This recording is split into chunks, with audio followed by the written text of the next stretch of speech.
বরগুনায় টমটম উল্টে দিনমজুর নিহত। ইলিশা ঢাকা নৌরুটের লঞ্চ ক্যান্টিনে অতিরিক্ত দামে খাবার বিক্রির অভিযোগ, যাত্রীদের ক্ষোভ।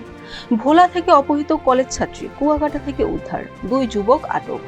নিষেধাজ্ঞা না মেনে বরফ উৎপাদন, কলাপাড়ায় বরফ কল মালিককে অর্থদণ্ড। বানারীপাড়ায় নারীকে মারধর ও যৌন পীড়নের মামলায় কৃষক দল নেতা কারাগারে। কালকানিতে স্বাস্থ্য ও পরিবার কল্যাণ কেন্দ্রে চুরি, ব্যাহত স্বাস্থ্যসেবা। এসএসসি পরীক্ষায় উত্তরপত্র লিখে সরবরাহের পরও অভিযুক্ত শিক্ষকের শাস্তি হয়নি। আসসালামু আলাইকুম, বরিশাল.নিউজ থেকে রাত 9টার শীর্ষ সংবাদে আমি ফারহানা করিম তুলি। এতক্ষণ শুনলেন সংবাদ শিরোনাম, এখন বিস্তারিত।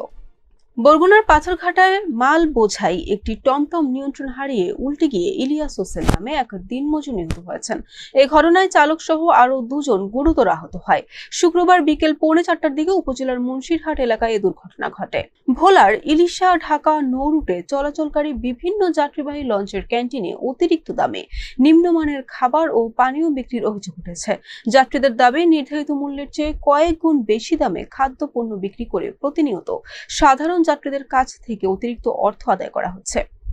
ভোলার চরফেশন থেকে অপহৃত কলেজ ছাত্রী কারিমা হাসানকে কুয়াকাটার একটি আবাসিক হোটেল থেকে উদ্ধার করা হয়েছে।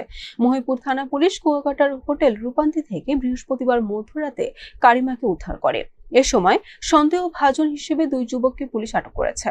পটুয়াখালীর কলাপাড়ায় সরকারি নিষেধাজ্ঞা অমান্য করে সমুদ্রে মাছ শিকারের নিষেধাজ্ঞা চলাকালীন বরফ উৎপাদন ও বিক্রির অভিযোগে ফাহিম মিনি আইস প্ল্যান্ট মালিককে 50,000 টাকা অর্থদণ্ড প্রদান করেছে ভ্রাম্যমাণ আদালত।